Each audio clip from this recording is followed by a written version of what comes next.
fifth grade. Really ain't no difference if that nigga gay. Blood satellite.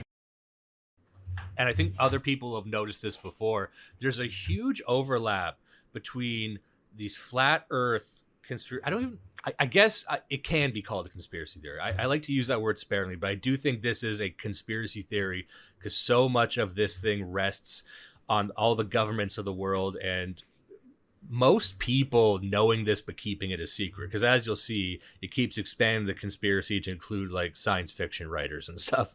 But the idea is like, but there's a huge overlap with Christianity, and I don't know what to make of that. So like they'll watch something like this about flat Earth, and then people are quoting scripture like it's Leviticus, Austin 3:16 says it right there.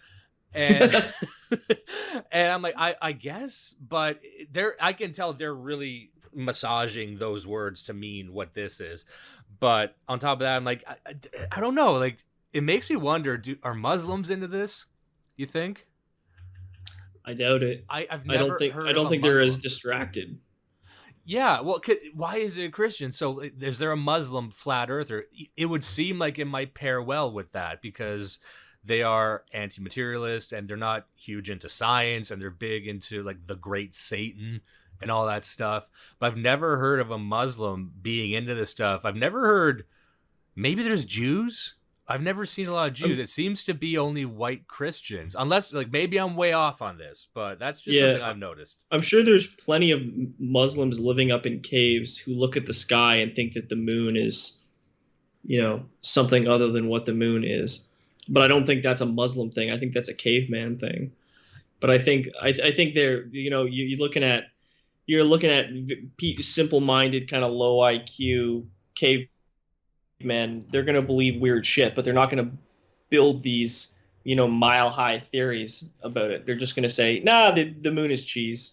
Yeah, well, that's it. They don't even know what cheese is, but they're like really, the moon being made of cheese could only come from a European mind because we were big into hard cheeses. And I again, they have to be conspiracy theories because it requires that the wool being pulled over the eyes of the entire world. But these grandiose, very intricate, based on history, I think it's a wrong reading of history, but based on history, they build these giant, I'd say, cathedrals of thoughts. Like if you talk to these people, they've got sources. I don't necessarily agree with the sources and I don't really agree with the conclusions, but there's a lot of very westernized academic style research that goes into this, and that's what I think is interesting, because if you went to the inhabitants of North Sentinel Island, that's like one of those uncontacted tribes in the north of India, and they're just openly hostile to the outside world. They would say, we brought this to them, it would be too complicated. Like we are very good at making these very intelligent systems, but then it's what we apply it to that seems to get us lost. But anyway, even when I read someone like David Icke, I'm like, okay, this guy committed his life and has toured the world and done all the reading, done all the research, done all the primary research of speaking to people.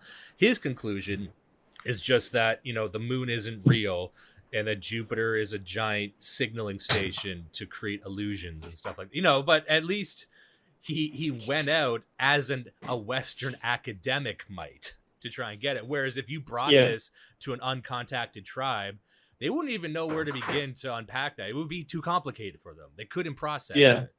And that's just something I thought was kind of interesting, that even beneath the surface of this, I do need to admire the spirit of it, and as we'll see with this, you can see he connected a lot of dots. He took a lot of different things and brought them all together. Things that don't seem connected at all, he brought together. So anyway, this is like 6 hours long, talking about, and I think this all feeds into the big thing at the end, which I haven't seen, but he'll start by saying that all these buildings, and by all these buildings, I mean things that were made in the 1800s, weren't made by who we think they are, right? It's like the mud flood thing, right? That a false history. Yeah. Yes, that there was a giant mud flood that buried. Yeah. A British 1783 table of flags show Tartaria, or Tartary in this case, as one of the flags.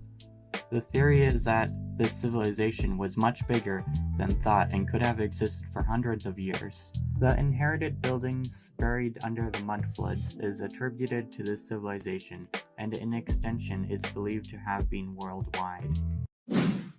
There's a quote, I don't have a timestamp, but there is a quote in this where he says that there were no such thing as civil engineers in America in the 1800s. So it was impossible that all these great construction projects could have happened. To which you say, well, nigga, who built the railways? Yeah. You know, the idea that the human... Let me just lead off with this. This is kind of why I wanted to start with this. My thesis for this would be that I find a lot of conspiracy theories like this rely on us believing that human beings are retarded, except for them.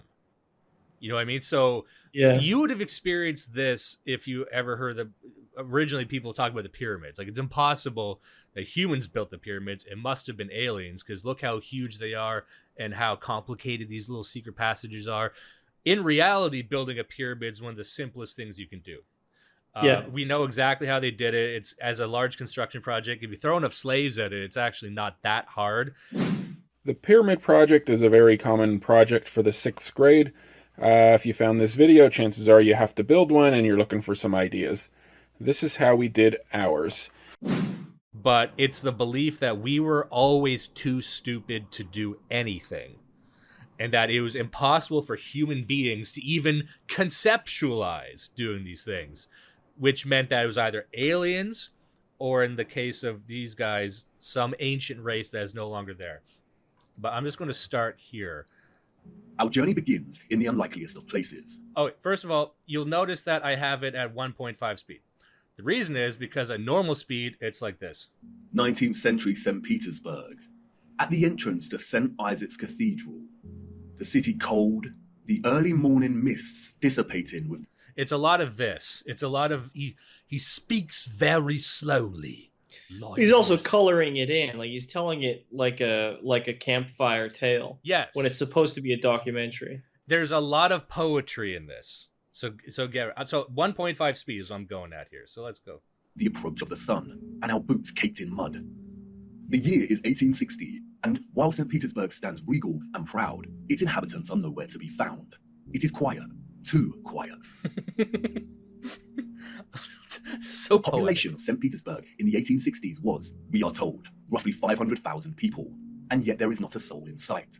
Where is everybody? Wait, Okay. He's talking about these photos? Yes, the photos that he showed. So does he not understand how like daguerreotype photos work?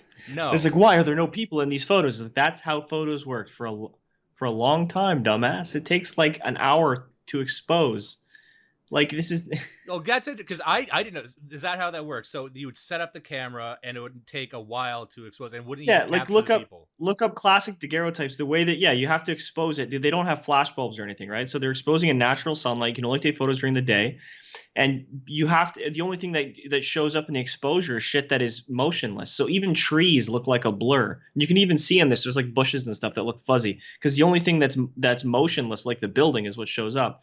And like the first guy, this is kind of a joke, but like the first guy ever photographed was a guy who happened to be just like, for no fucking reason, standing at a water fountain, looking at his watch, like waiting for his wife for like 45 minutes in the same spot, and didn't realize somebody was taking a photo, and he's in the photo. But then it looks like the town is empty, but it's not empty. It's just that people are walking, which means they're not showing up in the 1 hour exposure. So it's just, that's the dumbest shit ever. I like that the very first photo ever taken was evidence of a bitch being inconsiderate. Like this guy, a very, very frustrated husband, looking at his watch every 10 minutes and he can't read the paper standing up. I don't think it's ever been tried. All right, so let's just go down this for a minute, because I think he goes a bit further. The long shadow of Alexander Column gives us a clue as to the time of the sun's journey above this region. Long shadows only occur during morning or evening. It must be morning, but it appears that no one has surfaced yet. If we travel 400 miles across to Moscow, we see the same thing. Empty, quiet streets. In 1860, Moscow shared a similar population with St. Petersburg, roughly 500,000 citizens. But again, where is everybody? So like he doesn't really go much in this, but it would seem to be that he's implying that these were just empty cities in the late 1800s. Yeah. Because that's the only thing you could take from this. Like, So yeah, but then who took the photo? yeah, exactly. Who's like who? What's this? The Tartarians who made the first camera? Like, what the fuck does that even mean? And I'm and not they convinced. gave us the photos. Like, Yeah, I mean, because like I think if you were to really delve into these photos, like I'm seeing street lamps too, and I'm seeing like a lot of stuff. So you'll see this kind of emerge, and I don't know if I have this timestamp, but he would make the same case in America. So he would. This is not only this is in the White House, which would make you believe, I guess, that when the colonists got there, they just found the White House just sitting there in the woods, or I guess it was cleared. I guess, and they just moved in, right? and there's no record of any of that. Nobody ever mentioned it. Yeah, even, we have reams of records of the architects and people involved in building the White House. We don't have any records of them. Oh my God. Well, you would think that maybe a couple Indians would have stories about this mysterious building and all this random shit that was just there. Now, if you were trying to take that and say Indians aren't real or they're just a trick of our mind, perhaps. Correct. But I don't think he goes there. Now, who's silencing him? Yeah. Athens in Greece, 1860s. And then London. Finally, people. Okay. Yeah. There we go. Okay. Oh, look. So they just showed up then. That's what he's saying, with all their horses and carriages and top hats. That's what it would seem. According to these photos. What about Paris? People, life. Even there, they're kind of blurry. You see the photos. Okay. The first photograph, we are told, was created in 1822. The art of photography relies on methods of juxtaposition, of comparison and contrast to deliver its message and sentiment. In these old photographs, we do not find the same deliberate techniques of juxtaposition that contemporary photographers craft into their art, but rather we find natural contrasts that are so important and central to navigating through our deceptive history. Contrast is a phenomenon, natural or artificial, in which meaning is generated and conveyed through the comparison of two opposing elements. I guess? When looking at 1860s Russia, there is an immediate contrast between the lack of population and the sheer size of these cities. So, I'm not sure what that's supposed to mean. Now, you're a design-minded guy, right? Now, I understand what juxtaposition is, right? Yeah. So, okay, so the juxtaposition... So, he's saying it's intent... Is he saying that the photos were intentionally designed that way? As a... No, this is just more flowery speech. Like he's this is the high school classic strategy of reaching for the Webster's definition of contrast and juxtaposition so that you can then use the word contrast and juxtaposition in the following statement, which is, look at the contrast. Yeah. That's it. That's the only reason he even brought that up. Here's in design, contrast is XYZ. Yeah, so that you can then say, look at the contrast. There's no people, but there's lots of buildings. Okay. But now, like, he's got you thinking, and probably a lot of people thinking, like, okay, so now we're looking for some grand design. Like these photos. Like, remember I asked a minute ago, like, who took the photos? I guess whoever took the photos had a message. They're trying to teach us something about the city being empty.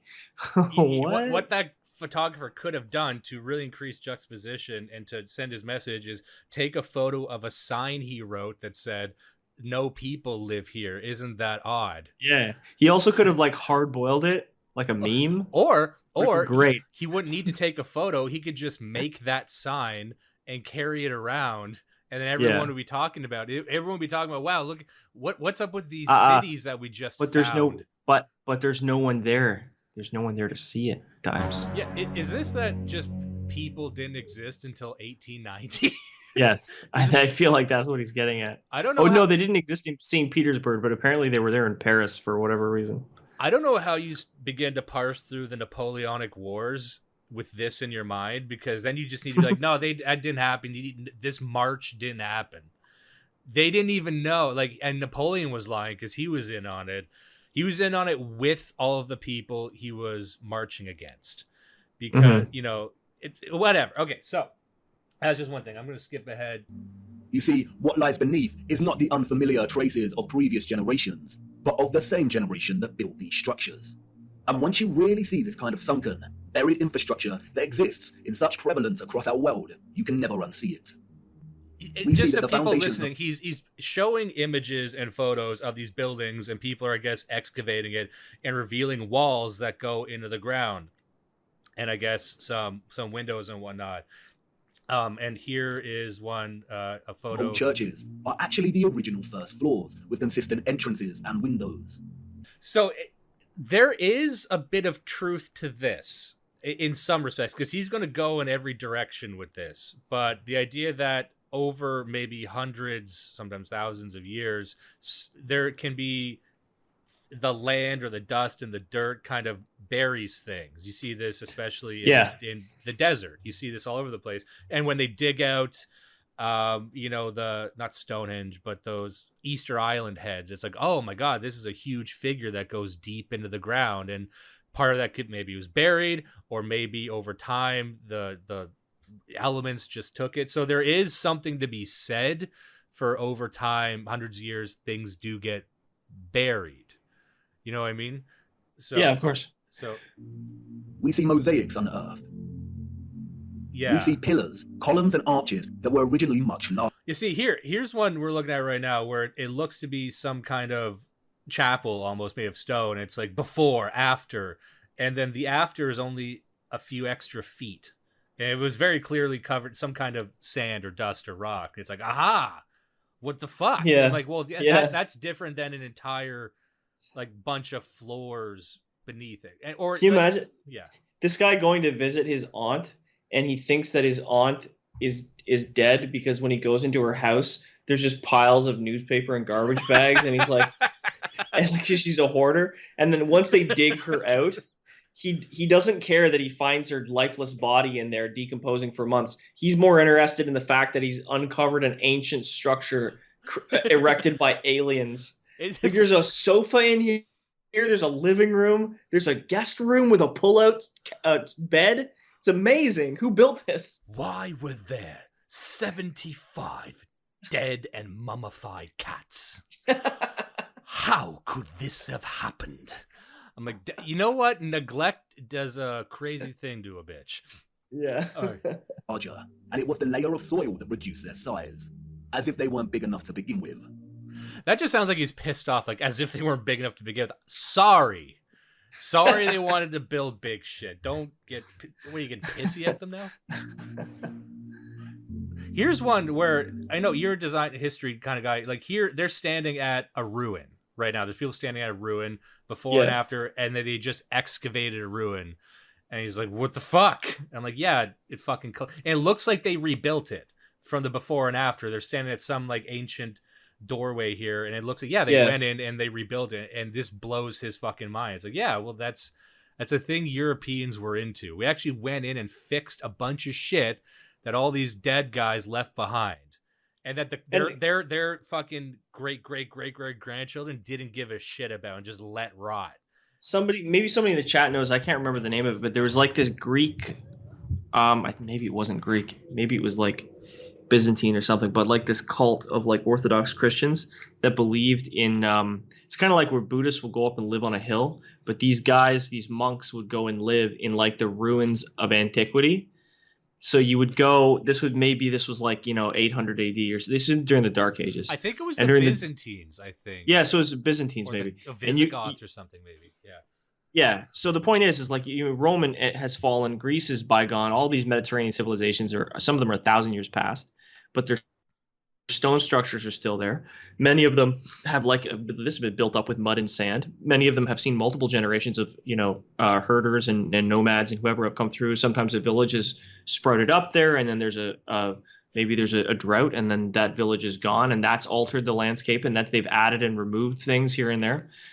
And then after a while, you don't even know which part of the structure is original and which part is, belongs to this crazy hermit who's built a shack on the top of a Doric column. Yeah. So it's kind of funny. I was watching a video, and I don't think it was Survive the Jive. I like him though, but it wasn't him. I think it might have been that Lindy Beige guy, or some one of the historical guys. But he was saying, you go through a lot of these old towns and villages, and the ruins that we see are the things that are made of stone, which isn't to say that everyone had stone houses. Oftentimes, if you're a peasant, if you're just a villager, you would have it made out of wood, grass, mud bricks. It wouldn't be just a mud hut that you would see in Africa, but it would be something that over hundreds of years wouldn't be there. What remained was the crypts and the tombs and things like that. And they said, it wasn't uncommon across generations for, shit to happen, and they would just take the bodies out of the tombs and use that as a house, or take old stone and repurpose that stone, because a lot of the times they didn't have this reverence for the ruins. They said, okay, here's some old shit. I don't really know how it got here, but I need a house for my family. So, I mean, if it happened, if the ruins are, a few hundred years old and possibly from a different civilization, like, why the fuck would you care? You're talking about life and death. You're talking about like the survival of your village. So of course you're going to do that. And of course, guys like this are going to then find those pieces of carved stone from a previous civilization and be like, aha, aliens. Yeah. It's like, no, just hungry people doing what you would have done in the same situation. Yeah, you have done because you didn't have school. They wouldn't want to make all these big systems. And we'll talk about this at some point because I just finished this book I love called The Ancient City. Mm-hmm. But sorry, continue. No, I was going to say in this particular photo, because I can get somebody who is, tending to believing this bullshit, looking at the photo on the left and be like, okay, there's stonework there on the left, as if somebody's trying to hide the original structure because they've added in extra stone to make the doorway look smaller than it would have been. But again, imagine you are finding this place after it's been a ruin for almost 1,000 years. I mean, this was built by the Greeks or the Byzantine, something like that. It's built by the Greeks. And you arrive there in the middle of the Dark Ages. And for 80 years, your village builds up and you need to create a town center. And there's this ruin and you have stone from other nearby ruins and you rebuild a floor and a roof to turn this ruin into a town hall. That's all. I mean, I'm not saying that's what happened in this instance. What I'm saying is Occam's razor makes my story more believable than yours because mine doesn't involve fucking aliens. Yeah, and he might get into this at some point, but I'll talk about this now because I might click past it later on. But I've been reading about this thing called Tartaria or Great Tartar. Yeah, I heard about that. Yeah, and I've been on a few of these chats with these people, and I'm very nice. Like, I'm not trying to go in and be a dick, but one thing that occurred to me. So they'll talk about this lost race called the Tartars, very saucy race. Yeah, they love their fish. Yeah. So they have that, and then when I was reading the Gates of Europe, we read that book, The Gates of Europe, about the history of Ukraine. The Tartars come up, and in a lot of historical writings of that time, of like the 1600s, 1500s, we'll hear mention of the Tartars. They were a people, just like the Ukrainians were kind of a people trying to find their own way. That's the story of a lot of types of people, even the people who aren't around anymore. They were kind of nomadic. They were horse people. They showed up, and at different times, at various times, they would be aligning with various kingdoms during the many, many conflicts they had at the time. So we know who the Tartars were. We know where they were. We know what time. We know what they did. There's quite a bit of, and I was reading recently about the Napoleonic Wars, and they kind of come up in there too at various times. And then I'll ask them, because they'll talk about Tartars. Their version of the Tartars is this great lost civilization, this almost like a lost empire, or perhaps even a lost imperium that would have taken up most of Russia and Asia. There's maps of it if you look it up. Great Tartary, and there are maps where this was labeled. So we'll find these maps like, where the fuck was this? What happened? And then this, over time, somehow morphed into them being a lost race of giants. And I don't know how I don't know how those two things got connected. So I actually went out and I'd be asking these people, and I'll be nice. I'm like, they'll talk about the Tartars, like, and these, and not because every great race must have also had alien technology. So they'll say course. like, not only were they race of giants, like they had Wi-Fi back then, like shit like that, like and hover cars, like they lived in a Jetsons world. And like David Icke, you'd say, do you ever think it's weird that all of your visions of this particular race or group are pulled from popular fiction that you just saw? And that never occurs to them. Like David Icke, I remember like The Matrix came out in '99, and then like 2 years later, he released a book that said, "Oh yeah, The Matrix, that's what it is too." By the way, I saw the movie and it blew my mind, and I realized that the alien I talked to 10 years ago, they didn't mention that, but it makes sense. So it's just, yeah, you watch a lot of movies that we all watch, but you said, what if Waterworld is the thing we're in now? And you say, well, that doesn't make sense. Where's all the water? And it's like, well, listen here, I'll tell you where the water went. And you're like, okay, yeah. Such a great conspiracy. You're trying to convince everyone we actually live in Waterworld. Have you ever thought that this actually is Battlefield Earth? No, I didn't. Well, how? Well, I gotta go talk to an alien, and then I'll tell you what it is, because it turns out that is it, but this is also a simulation, so it won't look like it. Okay. Well, why did he tell you? I was chosen. Okay. Why did he choose you, a fat retard? Why wouldn't he choose a cool, smart guy? Why is it that the only chosen people are people who have to consciously remind themselves to breathe? Like a broken droid. Anyway, so let's just get back to this. I'm getting way off the reservation. Sorry. On this. Here we go. See here, And like with the 1964 earthquake in Nagata, Japan, we also find many so-called ancient structures that are leaning. As if at some point, the soil beneath these structures loosened and liquefied. We have the Sahersen Church Tower and Our Dear Lady at the Mountain Church Tower in Germany, the Tiger Hill Pagoda in China, the Leaning Tower of Neveyansk in Russia, the Leaning Temple of Huma in India, Oud-Kirk in the Netherlands, the Tower of Zaragoza in Spain, and, of course, the Tower of Pisa. The official liars of the world try to justify the buried and tilting structures we see, filling our heads with stories of antiquity and ever-changing geology, but it becomes trickier for them when we turn our attention to America. If we are to believe their narrative, then all of the buildings we see in 19th century photographs of the burgeoning American cities are newly constructed. Yes. Why do we see famous structures, such as the Washington Capitol building, with consistent infrastructure that buries very deep into the ground? And again, the inconsistencies do not add up. Why would it... See, it seems almost... Okay, they're actually building stuff? Okay, so there's two things that are going on. I don't think this is a real photo, though, if I'm being honest. I don't believe this photo. Okay, yeah, so what we're seeing for the people listening, they have an image of... This isn't the White House. This is the Congress building? Like, this is the... Yeah.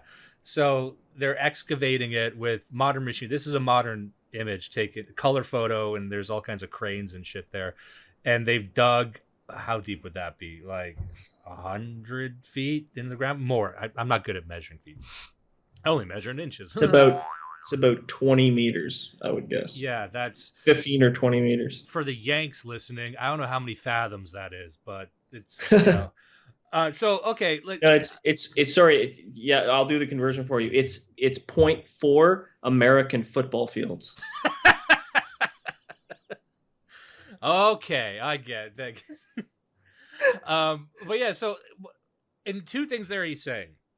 One is that okay, so he was showing various photos of like the Leaning Tower of Pisa and all these other leaning buildings to say that there was some kind of huge tectonic shift. That he's leading up to the mud flood thing, where there was like a giant global earthquake that flooded everything with mud. But immediately I'm thinking, okay, sure, that tower is leaning. Why not the buildings that are all also around it? Because in every one of these structures, there's like a one big tall leaning tower. It's surrounded by other structures of around the same time. You know what I mean? So none of them are leaning or destroyed. So what you or I might say is, okay, they built something very tall on ground they didn't really understand, and over time it kind of leaned because the the force being exerted downward was too much for that type of ground or soil or whatever to do. So it kind of tilted a little bit.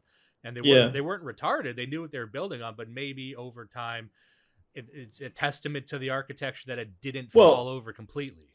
And in some cases they are retarded, and it's a testament to how retarded they are. Like, it's not like all architects are infallible. No, really. He's calling into question the existence of like geology and this earth science, which is absurd. He's calling into question the truth of the statement that, you know, a house built on sand will fall while a house built on stone will stand. Like, are you fucking serious? Yeah. And then like if I build a house on sand, why would they ever build a house on sand? Like, on sand? I don't know. Well, maybe they're dumb. Because you're a dope. Why would anybody build a house in Florida?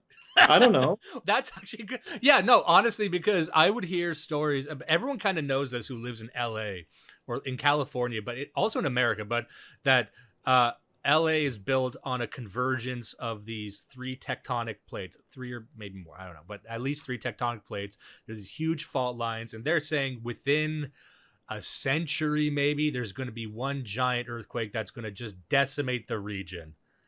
And everyone this is talked about. We make movies about it a lot, and we put all our stuff there. You put all the internet infrastructure and all the celebrities there, so it would be kind of cool if it did happen. But then to hear this guy tell us, like, why would they do that? Did they know something that we don't? I'm like, no, I mean, we're just a dumb. Sometimes we're dumb. Sometimes things just grow organically, and then it's too hard to change them. That really is the story of humanity, where more things than you think happen on instinct and cause and effect, and then we actually don't have these big systems to like relocate people and fuck around and change everything.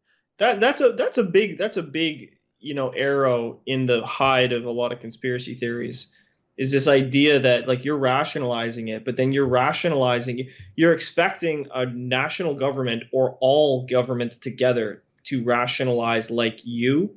Even if you're a genius, they're not even remotely as intelligent as a person, as a rational entity, because they're not an entity.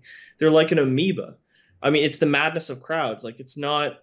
You can't, I don't know, it's ridiculous. Like you're saying, you can't look at like housing decisions over 100 years in aggregate in that fault area in California and be like, the aggregate, you know, house owner over 150 years is a single rational entity. That single rational entity must have known something that I didn't, and it must involve alien technology. No, that's not a single rational entity, and in aggregate, it's a horrible decision. But each of those people individually made a bad decision for individual reasons, which created this emergent disaster. Yeah. Anyway, so let me just keep going here for a second. Underdeveloped people waste resources, energy, and time constructing the foundations of the Capitol building to be consistent with the column style we find above the surface. Well, first of all, they're showing the column style below and above. It's actually not consistent. It's not consistent at all.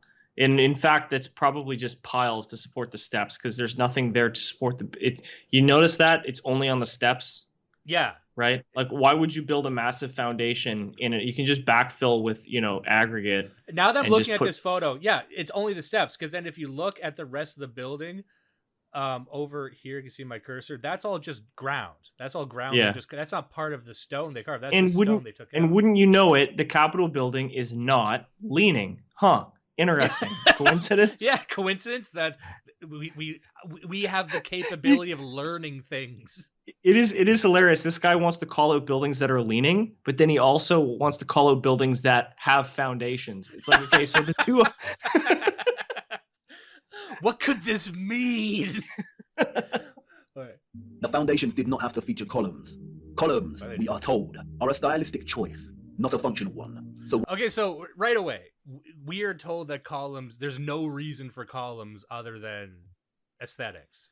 Yeah. Right away, that's built? wrong, This was built in his period, right? The 1800s, right? You see on the left of the photo, there's those steel quote unquote columns. Yeah, they're called fucking piles, and they're designed to reinforce a foundation. Those are stone piles. That's what I am fairly certain they're just piles. They're piles because they didn't have carbon steel in the mid 1800s, right? You're building a stone building, you just drop stone piles. I don't know. That's a funny thing, that if we are to believe that the Tartars and all these great civilizations constructed these things, why did they just make them out of stone and not steel or, concentrated energy plasma? Yeah, I was going to say. You know what I mean? Like, because we build stuff out of steel a lot, and it seems to be pretty good. But no, they had to build it out of chiseled stone, which I don't know. Like, why would they do that if they had laser cutters? You tell me. Guys. Why would they do this? Why? In a nutshell, they wouldn't. That's not what "in a nutshell" means, really. We see images Yeah, that no, suggest it's that not the at people all. of the 19th century were actually concerned with moving a lot of the vast amount of mud we see, leveling the ground and excavating So it. he's showing pictures of just like dirt and stone and saying he's saying they're moving mud, and there's no evidence based on this photo that that's his cursor on the screen too. Look at that. So he took a photo. A lot of these people not watching, a lot of these photos are just literally ripped from Google image search. Yeah. And then he took like a screenshot of them. Existing structures. He's showing people digging a railway right there. There's like one of those photos of turn of the century, people digging railways, like they're trying to move mud. I'm like, no, they're trying to dig a railway. And then, so is the implication that we just found the railways too? And why not roads too? Anyway. This part's, let's. As if the waters had but newly retired from the face of the earth. Hold on. Liquefaction caused havoc across Christchurch and the Garter. But these were isolated earthquake events, and only portions of each city were affected. It is not possible for there to have been huge, simultaneous earthquakes around the world during a similar period. Or is it? Even Wikipedia tells us that liquefaction can occur naturally or artificially, from an earthquake or other sudden change in stress condition. Even if this was the case, we do not see the same structural damage to the buildings in the 19th century like we do in cases such as Christchurch and the Garter. Most of the buried architecture we see is intact. It is either sunken or the ground level has been raised at least 3 meters, sometimes in a uniform manner, and other times partially buried in rolling mud hills, as if there were huge landslides. The strange case of the buried architecture provides the following conclusions: that what lies beneath are not the remains of previous civilizations. More often than not, the buried structures are consistent with the architecture we see above ground, that the structures are much larger than originally suspected, and therefore they are even more of a construction impossibility for a Victorian generation of horse and cart, and those existing before them. This came up before, where he would show photos and look at the ground and say, look, people with horses and carts, do you think they're capable of taking all this material? So really, like, he's driving a stake through the heart of humans' ability to move materials.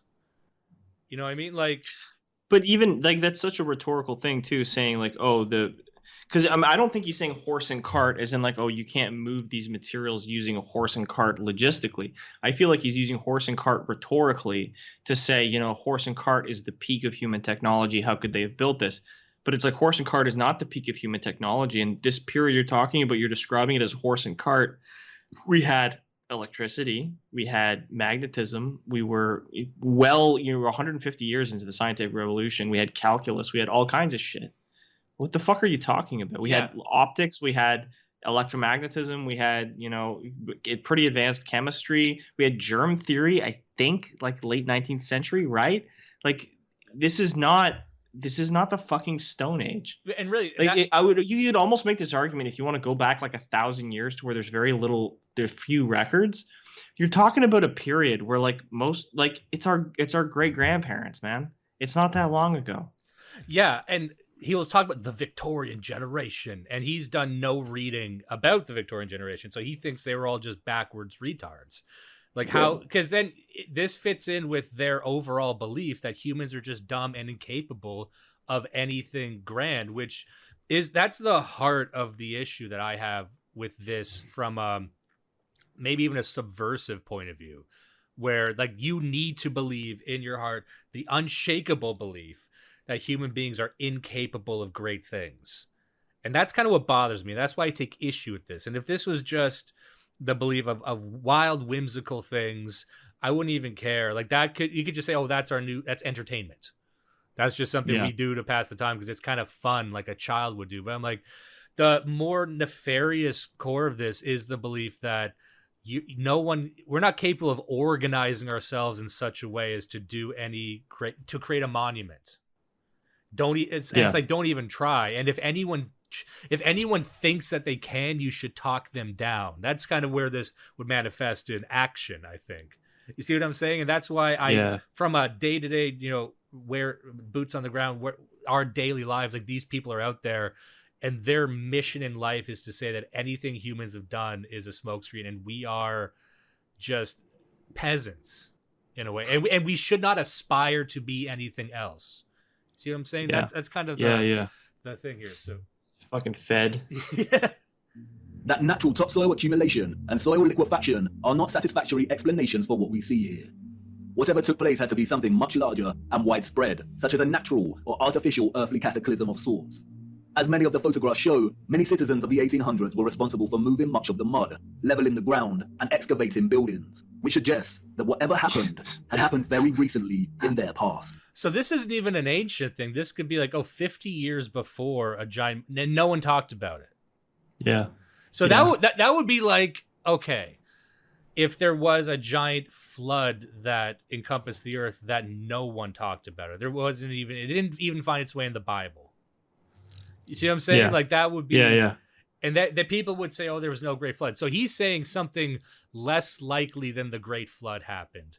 And that everyone, your great grandparents or great great grandparents were actively, they lived through it and were actively involved in excavating it, but they didn't know, it didn't come up in Dickens. It didn't come up in any of the writings. And there was a lot of people writing. You can't point like back to ancient Greece where there was only way fewer guys writing this down. There was a lot of people writing this down. This is post-printing press. Yeah. And also related to how you're saying about it demanding that you believe in the weakness and you like the uselessness of humans. And he's saying, well, you look back at the 1800s and most of these people spent their time digging out these buildings because we have all of these photos with these clean, fresh buildings surrounded by piles of dirt. It's like that does cut at something real, which is that you're looking at the Industrial Revolution. You're looking at this enormous – there was actually a huge boom in exploration and technology and construction and birth rates. And at the same period was the Green Revolution, like this discovery of nitrogen fertilizer, although it's a little bit later. I think it was the end of the 19th century. The point is, in many different industries, there was a huge, huge expansion.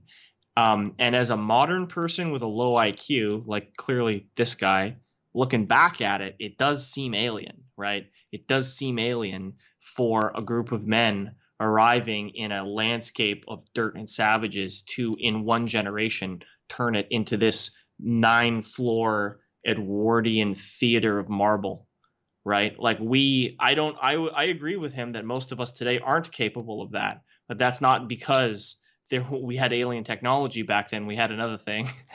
Yeah, we had a thing called civilizational desire to greatness.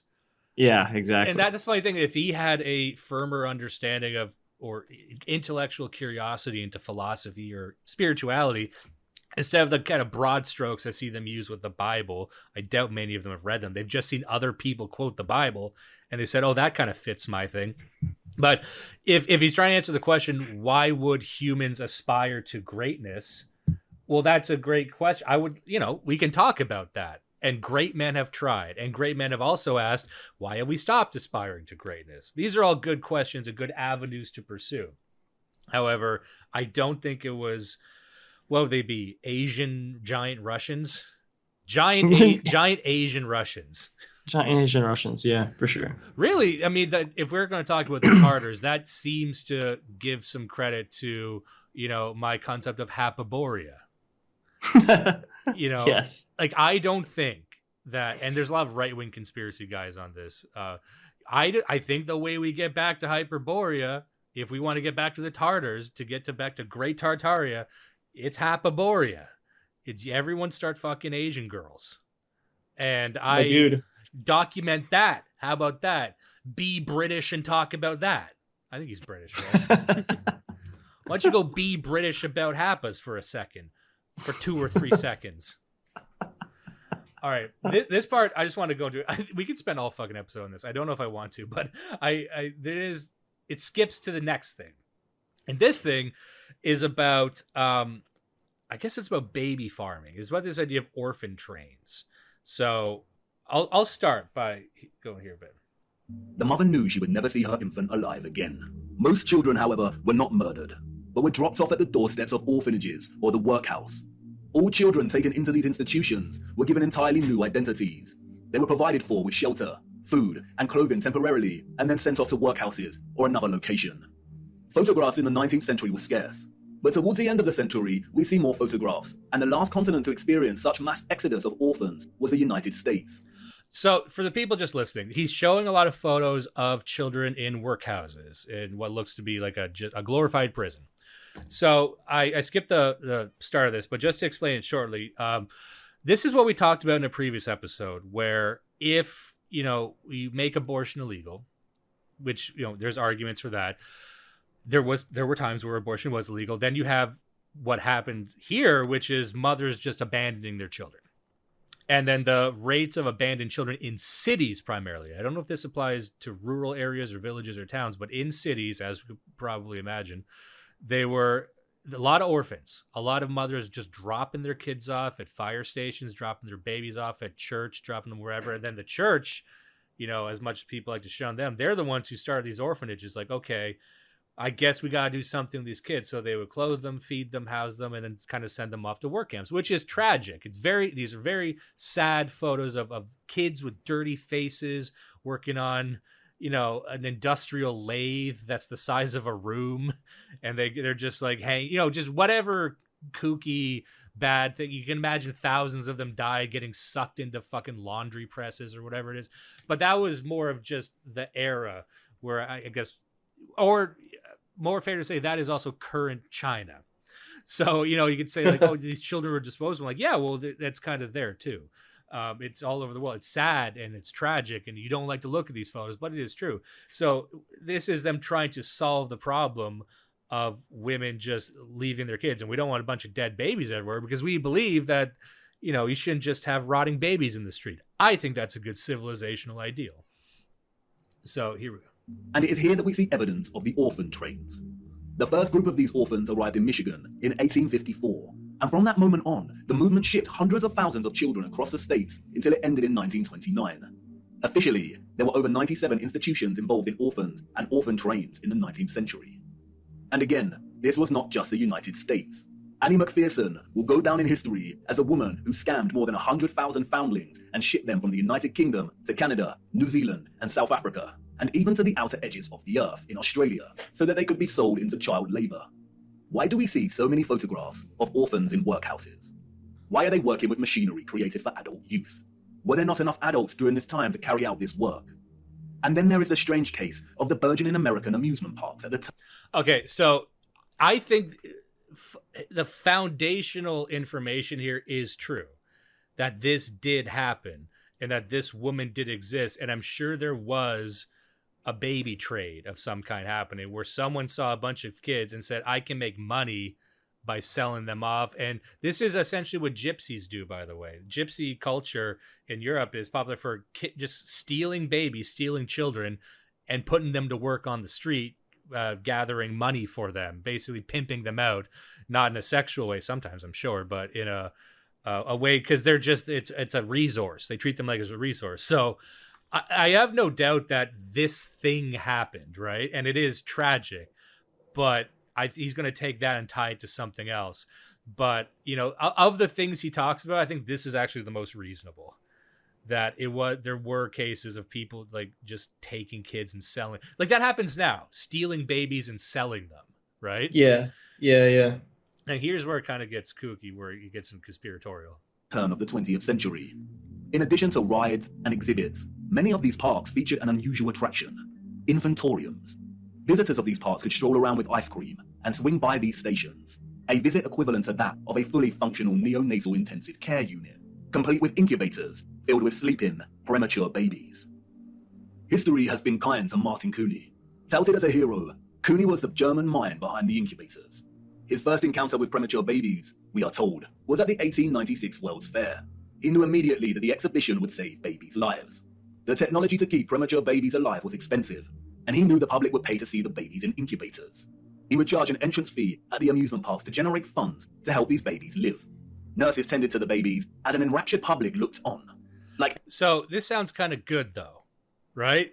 Yeah, I don't see a problem with this. I think this is actually fantastic. Yeah, because the way he said, so this guy, he went to a World's Fair and saw this new technology, which is why these World's Fairs exist. The only reason they exist, just like any conference now, is to show off new technology. A doctor saw that and said, wow, I can take this everywhere, which is what they wanted to happen by having it there. You see what I'm saying? It's like you would go, it's like a TED Talk. You say, hey, here's a new thing, and you're hoping that spreads, and it did. So this is a good case of it functioning. Not only is it not a conspiracy, it's literally how it's supposed to work. Yeah, this is now, and he's like, history has been kind to him. I would hope so. There's a lot of babies who would be dead without incubators, and any premature baby might be dead. So, and there's probably people listening who are premature babies. Okay, so hold on. Any other amusement? The premature baby exhibits included carnival barkers who try to lure the public to come and see the babies. Which is kind of funny. I don't know about you, but I find something very off about these incubators. Uh-oh. Advertisers featuring living babies. A lot of the fairs where Cooney showed his babies also featured eugenics exhibitions. Eugenics is a field of corrupted pseudoscience that endorses selective breeding to improve the genetic quality of the human population. Eugenics was inspired by Darwinism and was a driving ideology that fueled the Nazis. Oh no. Why are people paying to see living babies, as if they had never seen a living infant before? Did people of the time not have their own babies? Where are these infants' parents? How did they have the technology in the 19th He literally century? jumps to this one weird thing at a World's Fair is evidence that nobody had babies. Okay, yeah. Okay, nobody had babies. Or didn't you just say that they had an epidemic of women abandoning their babies? They had too many babies. Yeah, didn't you? Oh wasn't my that the God. fucking thing? And okay, That's so amazing. but it's like, why would people want to go see babies? Hadn't they seen a baby before? It's like, yeah, look, in the Canadian zoos, we have exhibits for raccoons, nigga.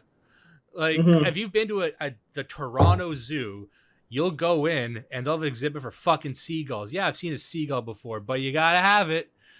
And also, this was the time when they had human zoos, right? So Yes. you'd go to England and you'd go to a zoo just to see a black guy. Didn't they see an African man before? Maybe, but you kind of, put a fence around it. It's a new thing. Like I've seen babies, but I also want to see it in this environment. And also, it wasn't just to see the baby; it was to see the fucking technology. It's like, You know look, what? We here's should a- bring this back. Sorry, continue. I was just saying we should bring it back. That's all I was saying. That's all. The only comment he has. We should do it again. Well, you know what? Like this, to get to the deeper problem I see with all this, the conspiracy stuff, is a complete misalignment with how they think people are. That to them, it's bizarre that people would live in an age where regular people would be in wonder at things like this. Like, why would they even care? Wouldn't they? Isn't this boring to them? Like, no, there wasn't a lot going on. Like the thing you would do is go walk on an Atlantic City boardwalk and lick an ice cream cone. That was the highlight of your fucking month. Yeah. You would go see things that we would see mundane, because we bombard ourselves with sensations at all times to the point where your average male is constantly screaming and coming. So if you are in an era where you're not constantly screaming and coming and bombarding yourself with dystopian nightmare media, something like this would be cool, where like, hey, here's a kind of fucked up looking baby and he's alive in this box, this magic box. Yeah. That you would go whatever the equivalent of the water cooler was. How dare you, a champion perennial scream comer, pass judgment on babies at the World Fair? You disgust me, sir. Am I saying that there was no one screaming and coming in the late 1800s? No. I'm saying it wasn't as prevalent. To keep premature babies alive in such a way? Or is something off, once again, with the official narrative? There were 80,000 premature babies who were treated in these amusement park incubators. 80,000. The hundreds of thousands of orphans in the 19th century are just barely believable. Were women really that carefree?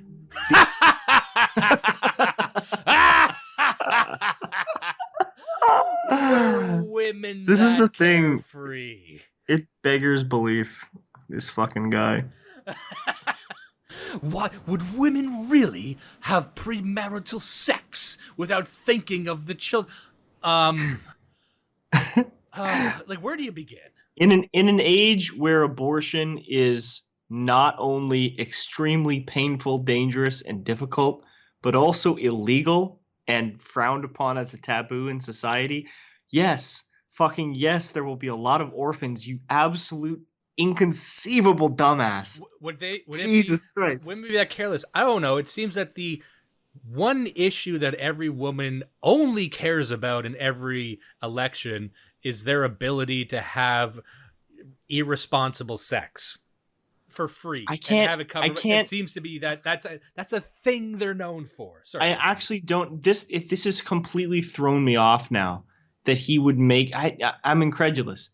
Whether he made that statement like ironically, or is he that stupid, or is this? I mean, obviously it's flat Earth, so maybe the whole thing is just a grift. But he doesn't sound that intelligent from the way he speaks. Well, also, he actually does think that women are all pure angels. I don't know. Here's the funniest thing, though. So I mentioned the World's Fairs, that they would have these baby incubation things right next door to a place that's talked about eugenics. Now, eugenics is about creating the healthiest possible, group of people and getting rid of genetic dead ends.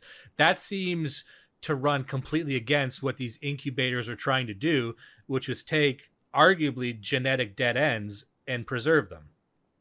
So, I don't know what he was trying to get at with the eugenics thing and talking about the Nazis and Hitler. I think he was trying to say they're kind of the same and just connect those dots. But no, they're actually opposites. The fact that we have orphans in workhouses and we didn't know what to do with all these kids meant that we weren't practicing eugenics. There's also an internal consistency where you say it's our moral obligation to provide technology that will save, for example, premature infants, but it's costly. So it would be better to prevent it. And the way that you prevent it is through eugenics.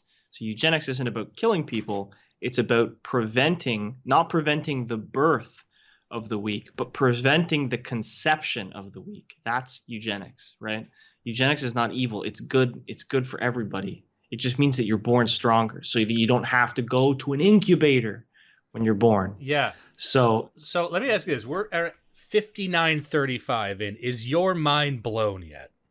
No, this is just another. It's the same as every other one of these flat Earth conspiracy theory videos and I've seen a lot of these, and it honestly is. There's some curve, some intelligence curve where people are just a little bit not smart enough and just a little bit overexposed to information and just a little bit, maladjusted socially, and they just spiral. They just fucking spiral, and that's what this guy's doing. It's unbelievable. But I do come back to what I was saying originally, where it's somewhat impressive to me that you would take. There was some reading that was done. There was some research that was done. Very little. But to create this ideological superstructure that the structure, I don't know how to say this. The structure itself is more impressive than the materials that it's made with. Well, it's like making a giant cathedral out of cardboard is what it is. But I am still amazed that, wow, you made something that big and complicated on shoddy materials is somewhat impressive. Sorry, continue. Here's what I look at it like. If I met a man who was in a wheelchair and he couldn't walk because he had a sebaceous cyst on his ass that was the size of a steamer trunk, and that was the reason. I like how this is starting. This is good. You could say about that man, what great strength of will, what passion, what commitment to not just have that cyst removed.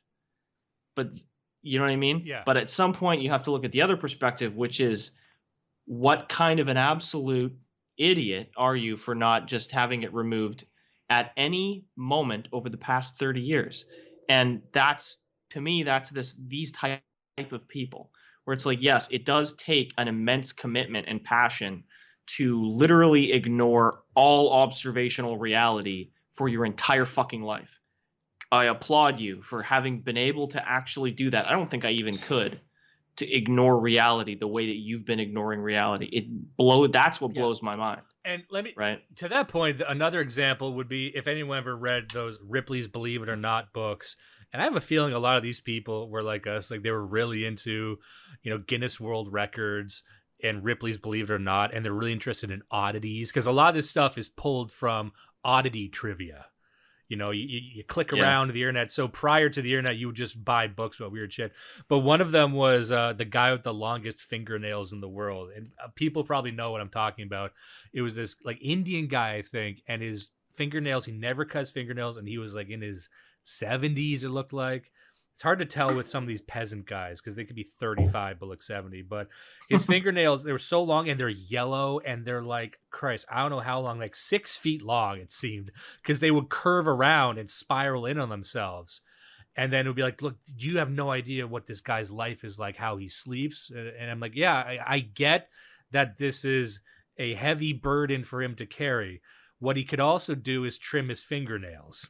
Yeah, exactly. Like this is you tell me, and it's like, oh, what's his wife like? Like, how does she deal with it? Look at the daily care they have to take just to get him around. Like, yeah, you should cut fucking fingernails. I'm not impressed by this. I'm like, wow, what a dumb old Indian guy for doing this thing that no one. It's not part of his religion.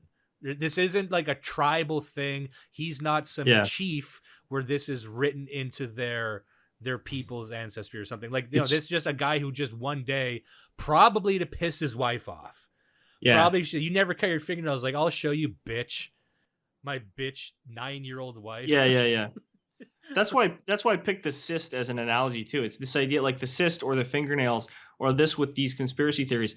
It's a thing. It's not like you devoted yourself to becoming the greatest carpenter or the greatest musician. You devoted yourself to a thing which is by its definition aberrant. It's by its definition antisocial, right? So everything around you, that's why it's laudable in some sense, because just by even committing yourself to this in the first place, you have everybody in your sphere is going to be constantly telling you, you're insane, stop, oh God, please stop. Oh God, please, begging you. Please, sir, cut your fucking fingernails. Exactly. Your 9-year-old wife is beside herself. Have you thought about your many child wives and what you're putting them through? And then that guy ends up in the world history books. Perhaps, maybe he's the worst man you've ever met. That'd be the big twist I'm wishing for, is when we finally get to see who made this documentary. It's actually that guy. Why are there so many basements?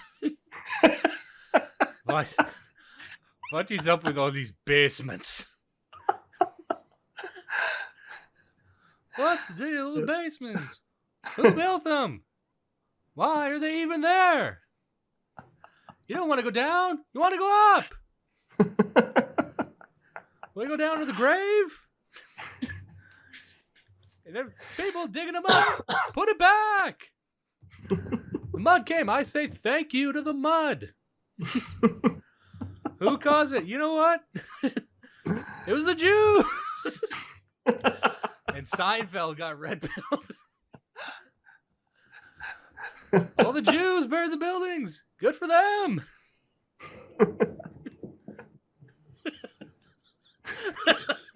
There's red-pilled Jerry, then there's really red-pilled Jerry. I've never seen a black person. That was fucking perfect Jerry. Have you heard of the Tartars? They did everything. Gave nothing to us.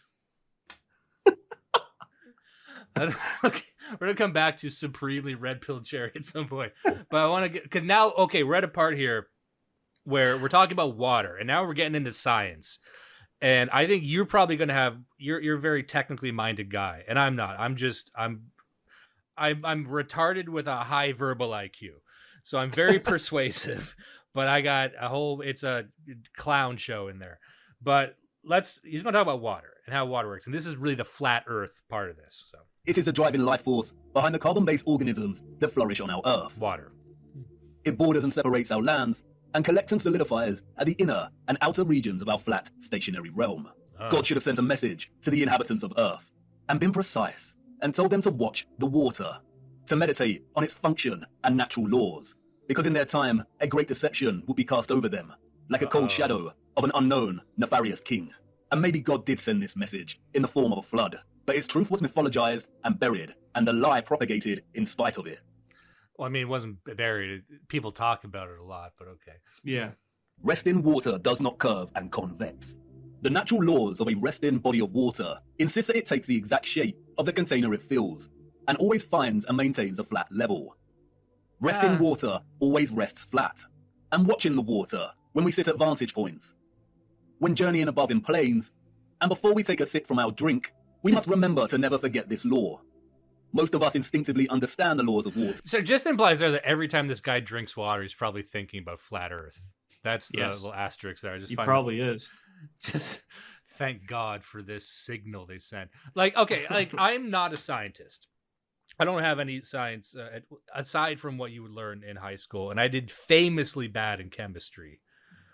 I was just drawing racist spawn, but literally on my tests, like, and the teacher's like, "Are you okay?" I'm like, "Yeah, I'm dark." I'm just great. Yeah. I don't know if you got the memo, but I'm pretty fucking twisted right now. But or my long black, them thinking I'm like a fucking school shooter. I'm just too sensitive. But the idea that water is always stationary, that doesn't sound accurate. I don't think I've never read that in a science textbook, that a law of water is it's always flat. It's something not. You might look at, but because even the oceans, there's waves and stuff. And then he'll talk about, let's go a bit further here. Sir. And yet many continue their day-to-day willfully participating in the nonsensical, heliocentric hoax. But for us that know that our Earth is not a spinning planet in an infinite vacuum of space, the ones that have studied the sun diligently and realize that it is the sun that is moving and not the Earth, the ones that have plotted the illogical routes of flight paths on a globe model and conclude... Okay, so just for people who can't see, he mentioned illogical flight paths on the globe model, and he's got an image here comparing, it says South Africa to Australia, and then on the left it's globe, it's a flat Earth, okay, it's a map, and then there's kind of a bouncing bunch of lines here, and then it's flat plane, and then it's still kind of zigzagging. It doesn't show where it really, it's kind of a mess, but I'm also thinking that that's mainly based on what airports they have access to, isn't it? Like, it's not... It's 100% that. It's that, and it's also just business and seasonality. Like, how many people are traveling from South Africa and Australia to Central Asia? Well, far more are traveling there than they are to each other. Therefore, you have them moving to a central hub. Like, look at a subway system. Like, you usually, and not that this is great urban planning, but you usually have a kind of a central hub and multiple lines kind of spidering out. That's normal. And that's the same thing going on here. And fuck, his globe map, what is that, like a Peter projection or whatever? It's going to be even worse by his perspective if you look at it on an actual globe. But that's not the fucking point. The other part of it is you don't want to, certain types of, I'm sure there are, like, for example, look, when we're flying back, right, the flight for us from Hong Kong to Canada is like 16 hours. And we've done it before where we just hit Moscow on the way because we don't want to do 16 hours. We'd rather do 9 and 9. But if you look at what we're doing a pretty big V pattern flight. Like, why would you do that to yourself? That's insane. Is it aliens? No, I just don't feel like being in a jet for 16 fucking hours. Yeah. And the same thing, Australia to South Africa, that's got to be a 10 or 12 hour flight. It'd probably be much easier, like 5 hours to Malaysia, grab lunch, maybe go to sleep, and then another 7 hours to South Africa the next day. I don't know. Yeah. Like, there's, again, Occam's razor. There's all kinds of more reasonable explanations. So this is a guy who's never been on a plane. Yes. So this is a guy who's just never experienced this. So you're talking about fucking planes now, and it's like, why would a person do that? Why? And even on his flat plane model, it still zigzags. So yeah, if the Earth was flat, you would still have these jumping off points. Like, what? You just threw that in there hoping that we didn't have the pause feature. Yeah. All right. That the model is incorrect. The ones that know that the laws of density govern the rise and fall of objects and have studied vanishing points.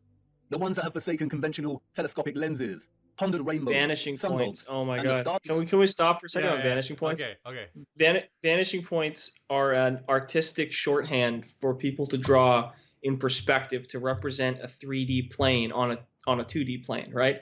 Vanishing points aren't real because your eye is parabolic, right, or spherical. The point is vanishing points are actually parabolic arcs in reality, and you can't draw them. And this is why it's so hilarious. Even in the previous image there, he's showing like, aha, the Earth is flat because the sun moves in a straight line. It's like, you've got a camera pointed at the horizon. You're looking at, if you looked at the sun's orbit, you're looking at literally half a degree. You're looking at like 30 minutes of the sun's orbit. If you looked at even from like the noonday sun to the horizon, you're still only looking at like a few hours of the orbit, and you're going to see a very subtle curve because again, you're standing within the plane of the curve. So it's a very condensed parabola. Like you're going to see, it's tiny. It would be centimeters on your little fucking plastic ruler that you're holding up to the camera. It's just, which is literally what they're doing. They would stand they're there literally holding a plastic ruler up to the holding camera. a plastic ruler up to like the sky and going, aha. Like this, if you went back to the 1200s and did that, they would still think that's stupid. It's like, if you went back to someone who's speaking Latin as their first and only language, they would say that seems pretty simple and stupid. A peasant would think this is simple and stupid. Okay, so Stars above us know that we reside within a dome firmament, and there exists water above us. And the ones that understand that okay, and I went through this. He keeps saying there's water above us, and maybe gets to that later, but he breezes right past that for this part of it.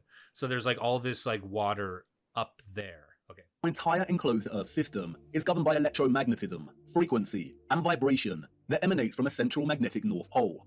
We are the ones that scratch our heads and wonder how on earth we got in this heliocentric mess in the first place. Just to say, there's an image here he's showing of 8 different Earths. There's like an image from 1975 up to 2002. I think he's trying to say that these images look different. I think, but they're not really. But they are, and you know why they are? Because every single one of them is a composite.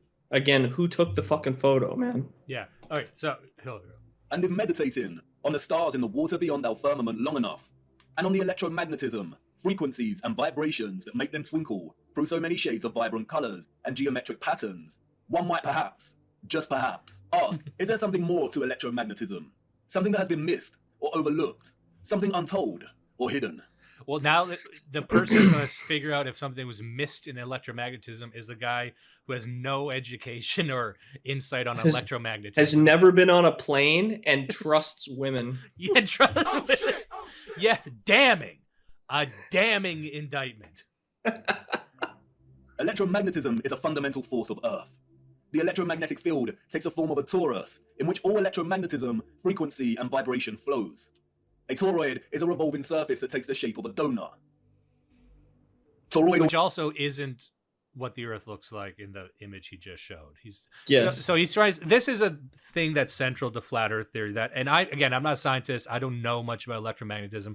I think there's kernels of truth where electromagnetism is a force. It is important. It does have exerts force upon our lived reality, but they will use this to say that gravity, the idea of mass exerting gravity, doesn't exist. Everything in the universe is electromagnetism. And so then they need to, I think very clumsily, apply their understanding of what electricity is to understand why if I drop a ball, the ball goes down.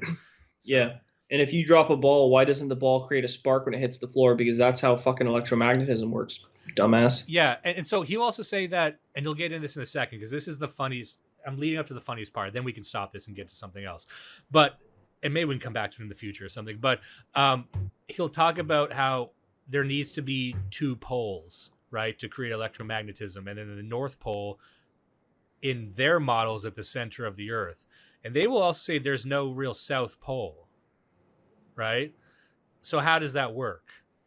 Because they will say Antarctica is at the South Pole, but Antarctica is actually just a giant ice wall around the flat Earth.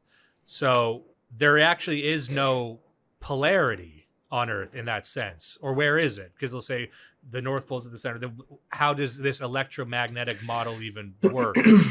Anyway, we'll get to that in a second. Inductors and transformers are central to generating electric energy. There are many ways in which electromagnetism can be produced. We've looked at some before. We know that a magnetic field can produce electricity, and that electricity can produce a magnetic field. It works both ways. Magnetism and electricity are inextricable. Sure. It is a dance of polarity. Electric charges either repel or attract each other. Magnetic poles attract or repel one another. For every North Pole, there is a corresponding South Pole. I just want to. I have to correct that. Yeah. Because like North and South magnetic poles attract each other while the same type of pole repel. Okay, sure. North positive and negative electric charges attract each other and the opposite repels. No, there's no such thing as a positive electric charge. There's just electrons, and they have charge, qua charge. It's just charge. We have positive and negative so that, you know, fucking cavemen like you can understand how to use fucking rechargeable batteries. But there's no such thing as a positive charge. There's just electrons and then lack of them. So the one I don't certain that this guy has seen a battery at least. Yeah, he literally looked at like the manual on the charge case for his iPod, for his fucking his earbuds, right? And this is his understanding of how electricity works. And again, like you said at the beginning, he's just ripping down photos from Google image search, and it's still got like his tabs and the mouse in the fucking photo. Like so he doesn't know how to use a good screen capture thing. It might be like MS Paint. All right, so we're going to do, there's two parts, and then we'll stop. I just want to see this. That has mutated, and is sweeping the Earth to restore natural balance. Or two, for humans to say goodbye to their lonely little blue ball and head off into space in search of a new home. But you see, there is no globular planet, and there is no space, and therefore all visions of the future are purely fictional, and not particularly innocent. What we don't see emphasized in these visions of the future, however, is the potential of electromagnetism to transform all human life, technology, and society. Which is strange when you consider that all life, and the Earth itself, is impossible without electromagnetism. Why wouldn't visionaries want to explore this in more detail? Could it be that they are not allowed to? Could it be that they are afraid of something? Afraid of us connecting one too many dots, perhaps? And again... Okay, so what he's saying here is that science fiction writers, including Isaac Asimov, Arthur C. Clarke, anyone you like who's written a science fiction book, also knows this but are being silenced. So now we have to fold in pulp sci-fi into this. You know, that there's some I assume government who is making sure they don't weave a story where electromagnetism, I guess, involves us. It could be that would make a bad story, and that like it is right now, a shitty, dumb story, you know, because really this is almost like, why aren't the great minds of the world talking about this like me right now? Well, let's unpack that. Why aren't smart people, smart, creative, popular, cool people interested in this too? Well, we are. We're right here talking about it. We are. Oh no. Classic self-own. Probably the last cell phone of the year, maybe. Possibly. I'm going to sneak one in under the light on this one. But so that was him saying that the conspiracy must expand, that there's some force preventing us from even playing with the idea that this is happening. All right, so now this will be the last thing. And I love this. Not even like a quarter of the way through it. Yeah. Gold are strong conductors of electricity. Often we find entire statues, arches, domes, and roofing made from a distinctive blue copper. Furthermore, the limestone, granite, and dolomite stone is mixed with crystal silicon, or quartz. Quartz has strong electric potential. The colonnades and arches we see everywhere were at once integral components to the overall electromagnetic infrastructure, while also constructed in geometric forms that mirror the flow of electromagnetic energy, such as coil loops, horseshoe magnetic fields, and toroidal vortexes. As with everything else constructed in the old world, they were both functional and crafted as a homage to that function. A lot of ethereal energy was stored in structures constructed from red bricks and concrete. Red bricks and concrete are excellent conductors of electricity. They operated as huge capacitors. No. Okay. So No, they're not. There's so much. First of all, they operated as huge capacitors. Capacitors are dielectric in their nature. The whole point to a capacitor is it does not conduct. It does not conduct. It builds up charge on either side specifically because it's incapable of passing a fucking charge. It's like pressure differential on either side. So it's a dielectric, not a conductor. That's a capacitor. And yes, red brick is dielectric. So you could make a capacitor out of a red brick, but that's absurd because even a single red brick, you could make a capacitor that could hold tens of thousands of volts because it doesn't even make it so stupid. Oh my God. This, I skipped this part, but this is one of the early big reveals. Here we go. Okay. Could it be that they are not allowed to? Could it be that they are afraid of something? Afraid of us connecting one too many dots, perhaps? And again, horseshoe magnets can act as powerful electromagnets. If a civilization was to advance technologically through the use of electromagnetism, then the horseshoe magnet would certainly have a tremendous role to play in that development. Yes, it certainly would. And it certainly did. The horseshoe magnet. The Arc de Triomphe. Yes, one of the most powerful electromagnets ever constructed. What? No way. They are found everywhere across this realm. Jesus Christ. Reading what it's saying here. And not just in the form of triumphal arches, bridges. And I showed a bunch of images of bridges with arches and doorways. They were part Your of audio something. has gone really quiet. Sorry. He was basically showing that every arch in the world, not only the Arc de Triomphe is a giant magnet, but anytime you've seen an arch in a building, in a passageway, on a bridge, anywhere, that is a magnet. It's a magnet. So not only was the Arc de Triomphe in France not made by the French, it was made by some ancient race, and it is also a giant magnet. I think that answers what I was just saying. It's like, wait, what about all this polarity? If you're saying the North Pole, then there is no South Pole. How does this all work? The answer is that it's just magnets. Fucking magnets, how do they work? And I don't want to talk to a scientist. Y'all motherfuckers lying and getting me pissed. So It's the same. It's the same with the circles thing. It's like you take something as simple as an arch or as a circle, which there are like an unlimited number of reasons to use those shapes. There's so just the most basic shapes, and then there's this one other random thing that you saw that has that shape, and suddenly they obviously are connected in every way throughout history without any room for discussion. Like, where does, again, Occam's razor, how can you bat away all of the other reasons? We can't. He could have us or any unbeliever running around in circles for years just to make a list of the reasons that you're wrong. But he wouldn't. I mean, I'm assuming he wouldn't have to, because he'd just say magnets, magnets, magnets. Yeah, and so also every civil engineer on Earth would have to be in on this. And it's not that an arch could serve any other purpose, because we've already established that pillars serve no purpose. I'm gonna rule on it right now without seeing any more. This guy has a very low IQ. He probably has some drug problems, and he definitely has some serious emotional problems. He has some problems with his family or with his work or his life situation. This guy is fucking broken. This guy is lost, man. I feel sorry for this man, whoever made this video. It's embarrassing. It's very embarrassing. Well, okay, so I'm going to stop. I'm going to go back to the main thing now, the Zencast. Is that okay? Yeah, okay, so we're back. We might end up playing that part first. I don't know.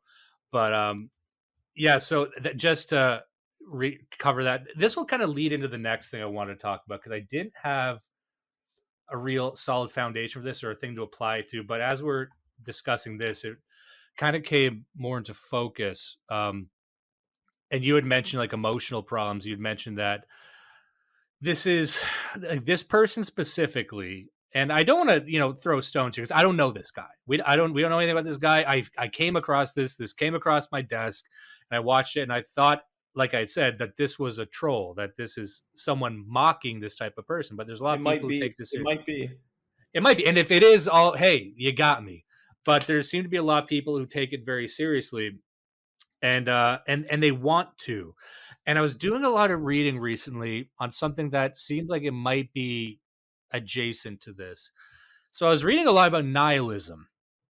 And I was reading about nihilism in the sense of trying to get a defense of it. Because one thing I noted while reading about nihilism, like what is it, and what are its defenders? Because traditionally, nihilism as a concept has existed for hundreds and hundreds of years, but it was always described as something you accuse others of being.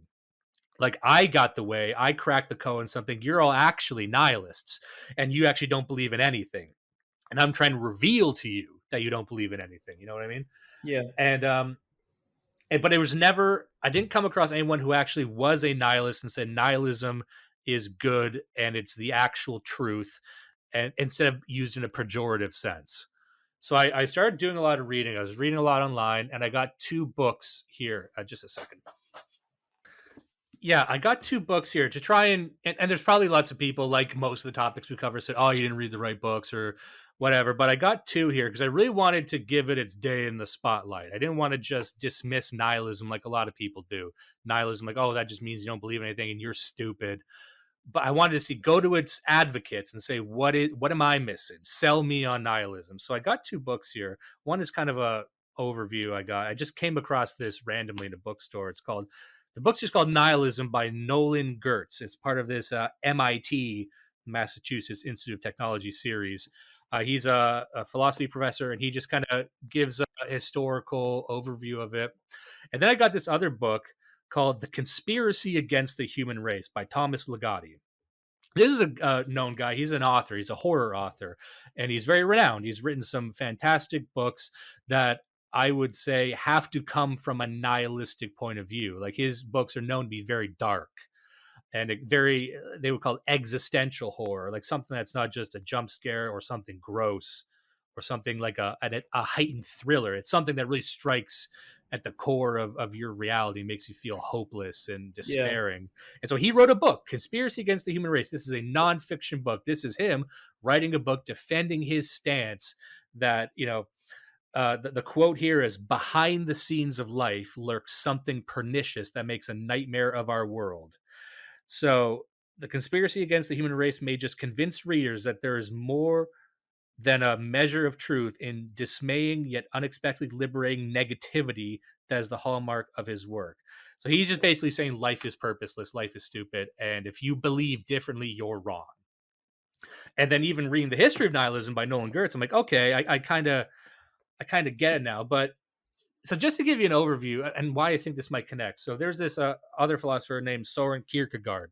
And Kierkegaard's a known guy. And he did a lot of writing on anxiety and despair. Like, what is anxiety? What is despair? What is this? What is going on in our, not only minds, but also our soul when we feel despair, true crushing existential despair. And then on a very simple way, he said, despair is the incongruity between what you want and where you are. It's knowing, like, here I am, it's not where I want to be, and that's wrong. That's just, there's a disassociation there. Like, I don't, and that's where despair comes from. And he said despair is like the extension of anxiety. Anxiety is just kind of like a fear and a trepidation we feel. Despair is something deeper in our souls. Like, the world is purposeless and lost, and I don't know how to get out of this. And the concept of nihilism kind of it's connected to that, and it dates back to these German philosophers during the Enlightenment, a lot of people say. So, but in this book, I'll start by saying, like, what is nihilism? It's like, nihilism is not pessimism. It's kind of the opposite of pessimism, as he describes it. Pessimism is caused by despair, which is that, existential incongruity. Pessimism is like everything's going to be bad in the future. Nihilism also is in cynicism. Cynicism is contempt, where pessimism is hopeful but despairing. Like, pessimism is like, I want something good to happen, but I bet it's not. Something that a deeper despair would be, nothing good is ever going to happen. So pessimism in that sense is kind of more hopeful. Like I think something is good, but it's not even possible. So that's more of the deeper despair he's talking about. In that sense, he would see nihilism as kind of like a form of idealism in a sense, but nihilism would say like it's completely impossible to ascertain truth or perfection, but believes it's possible. Like we got the cards stacked against us. There is this thing in the universe, perhaps called perfection and symmetry and balance, but we just can't do it. So it's kind of built off of this sort of kind of idealism, but it's all twisted up. Um, and nihilism really, I think, is the acceptance of this. So a lot of people would say nihilism is you kind of giving up the fight, whereas we might struggle against the darkness, struggle against the despair. A nihilist would say it's impossible. Who gives a shit? And there's sort of a cavalier attitude applied to it. Like you would say, I think there's a couple examples given in the book, but one would be like, having a glass of wine and cheersing as the Titanic sinks. You know what I mean? Like you're like, everything's doomed. We might as well have some fun. And he makes a point in the book that I thought gets to the mindset of the nihilist, where they say it's like a game of chess. You realize that the moves within the game of chess are important. There's rules and you can win the game, but the game itself is purposeless. So that's why they might also be hedonists.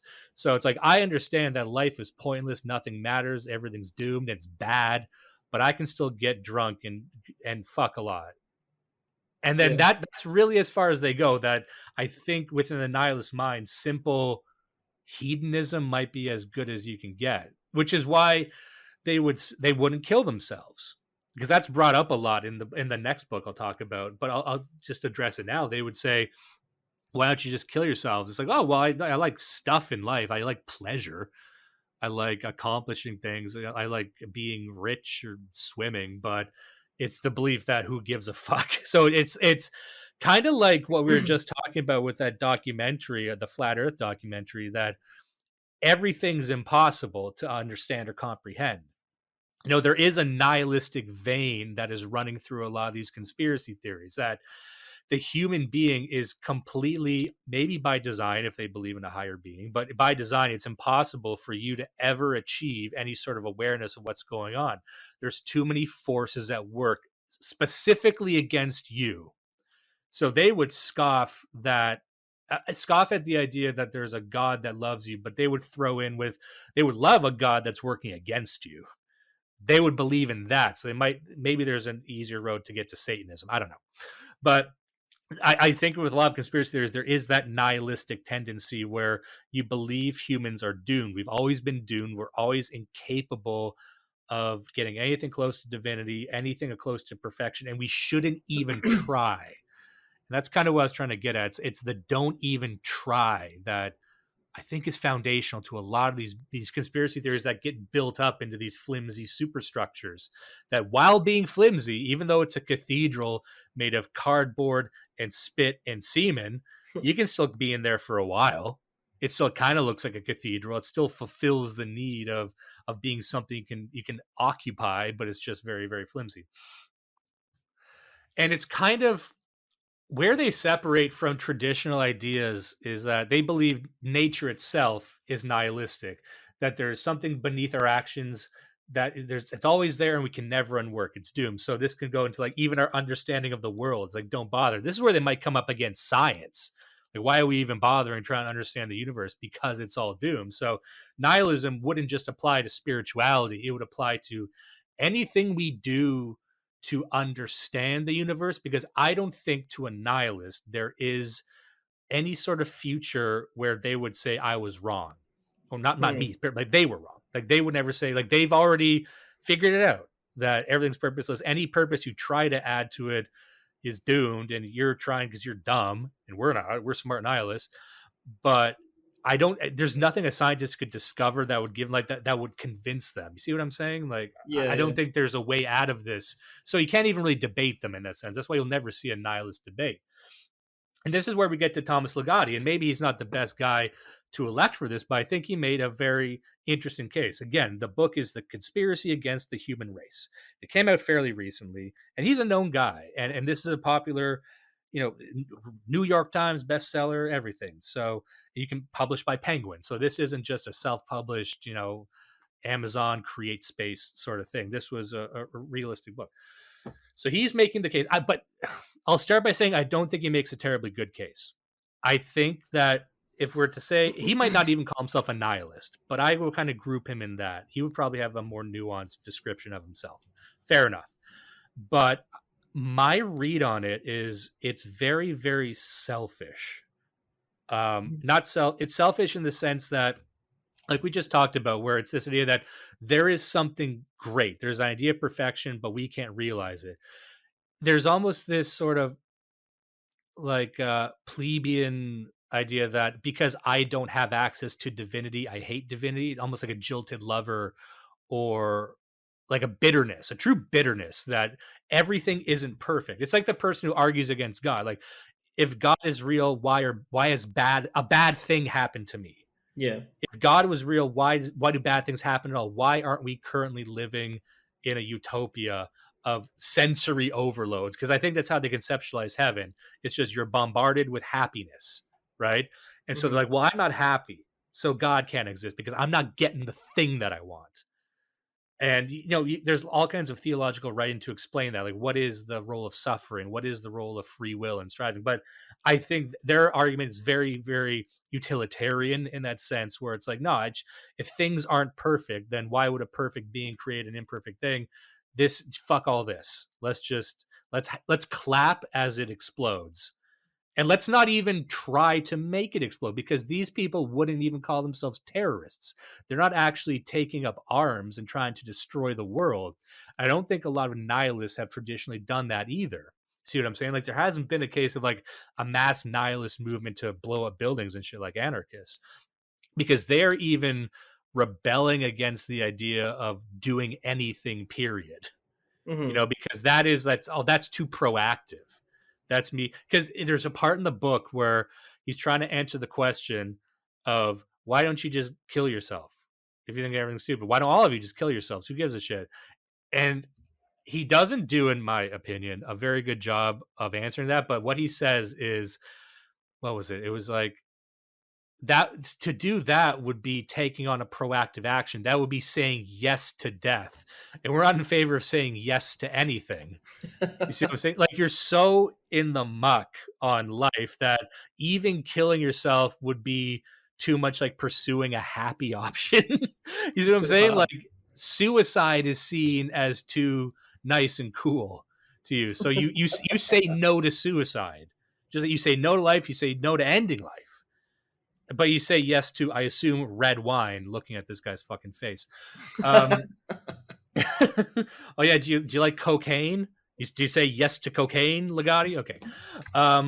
So nihilist here, I'm going to quote from his book specifically. The previous one kind of outlined the historical ramifications. They'll talk about Aristotle, talk about Plato, because you'll say, oh, in a sense, nihilism went back hundreds of years. If you define nihilism as believing nothing or believing the wrong thing.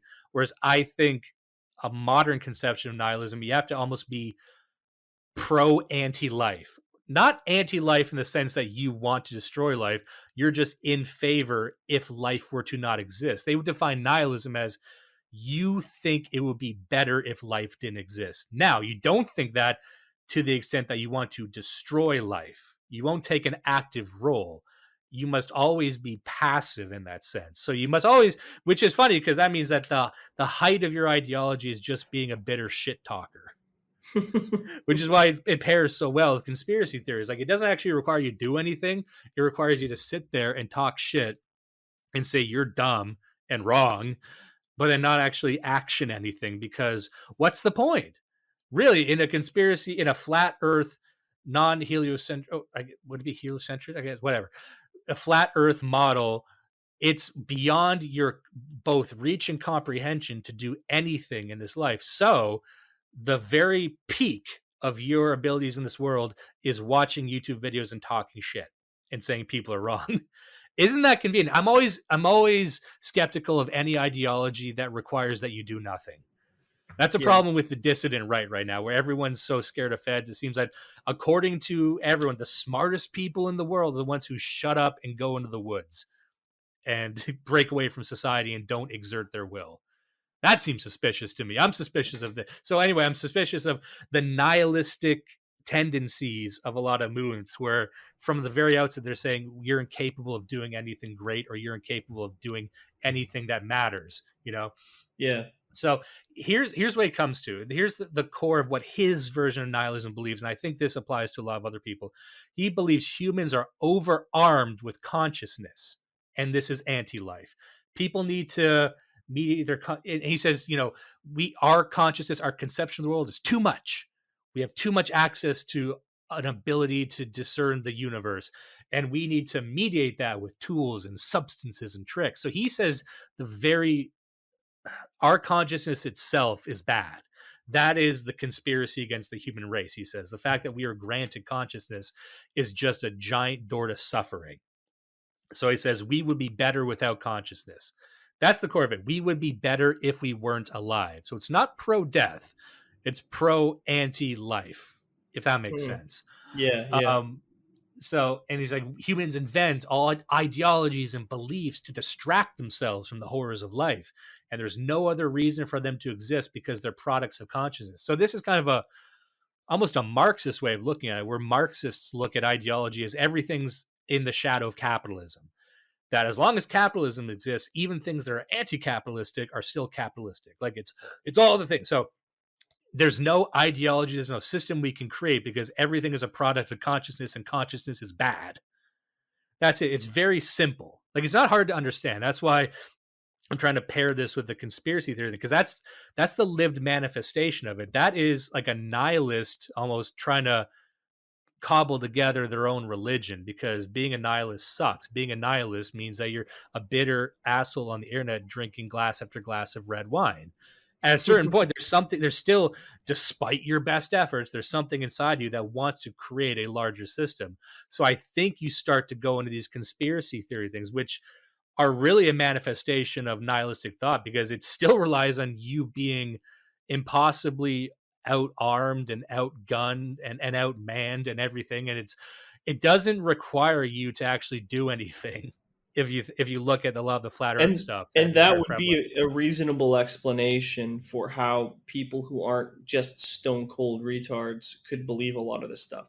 If on a, I'm not a fucking psychologist, but like, some subconscious level that they need to come up with an excuse, for why they shouldn't act, maybe because they're cowardly actually, or because they can't bear to actually face the world and to actually do what needs to be done to change their situation. So you become a nihilist, and then your justification, your real world justification for the nihilism is actually the earth is flat and aliens control the firmament. And if I were to act, I would be shot down. So I may as well just smoke a lot of weed.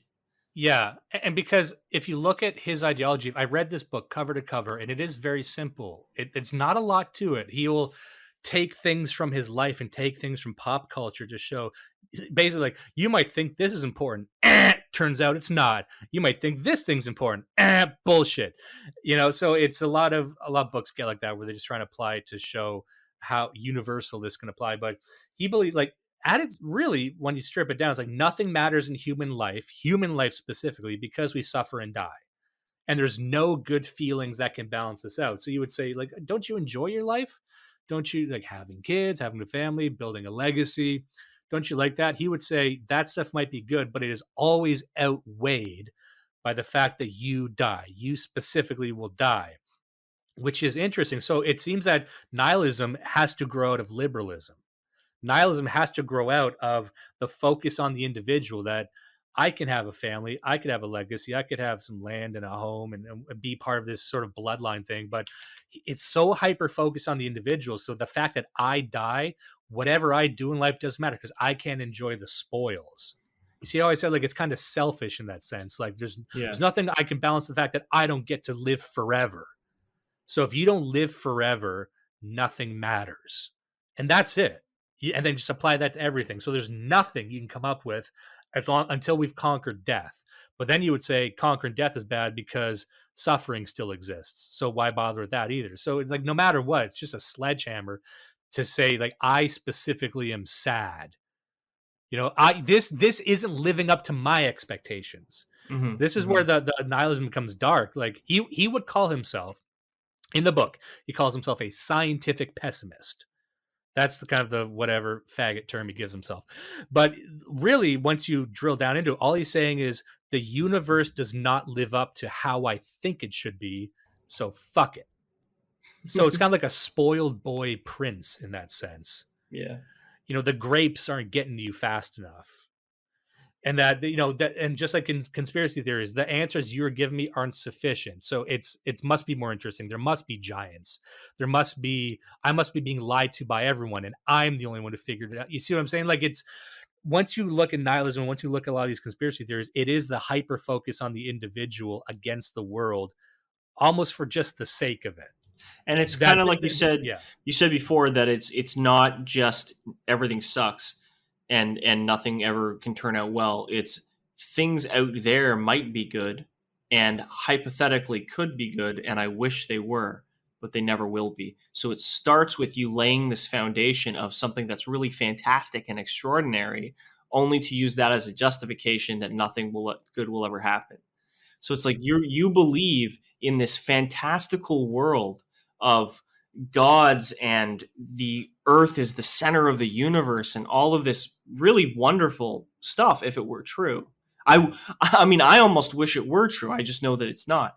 But, and then you use that wonderful stuff that you've created and you've suspended disbelief, and then you use that to explain why all humanity is weak and it would be better for us to just not even live. Yeah. Well, and there's a quote from him in the book. He just says, why no philosopher has answered, why should there be something rather than nothing? So it comes back to why should there be life? And he claims that no philosopher has answered that. I disagree. I don't think he's read very deep into philosophy, because this is something that talk to any philosophy adherent and they'll say, well, what do you mean answer the question, you dumb faggot?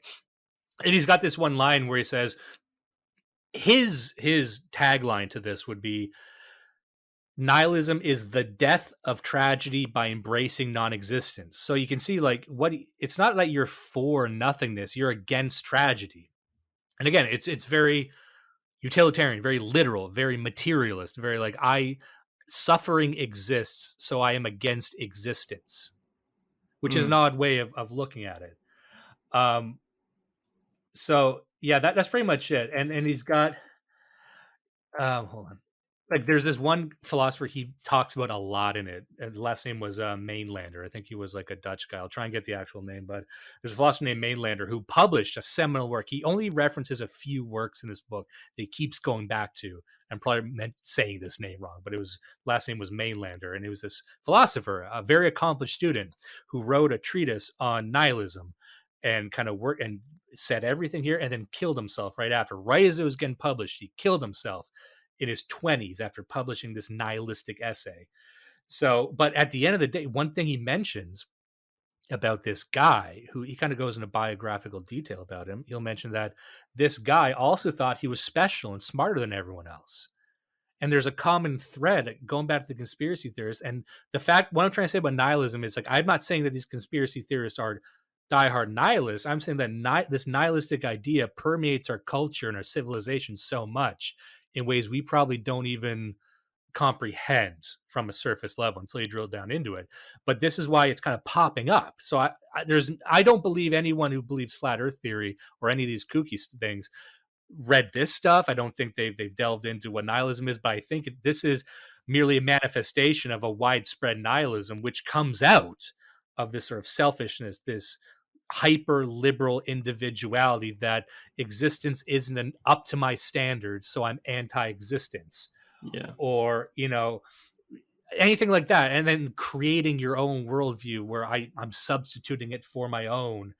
And I don't know, that's just what I come back to. I see these parallels there. So what do you think about that? Do you think anything good? Anything good? No, I think it's terrible. Yeah. Well, and they also believe, like, another thing he mentions, and I think a lot of nihilists, like, unless I'm in 100% control of something, it doesn't matter. Yeah. So I think with a lot of the conspiracy theorists, it's the same thing. Like, I'm not in control of this.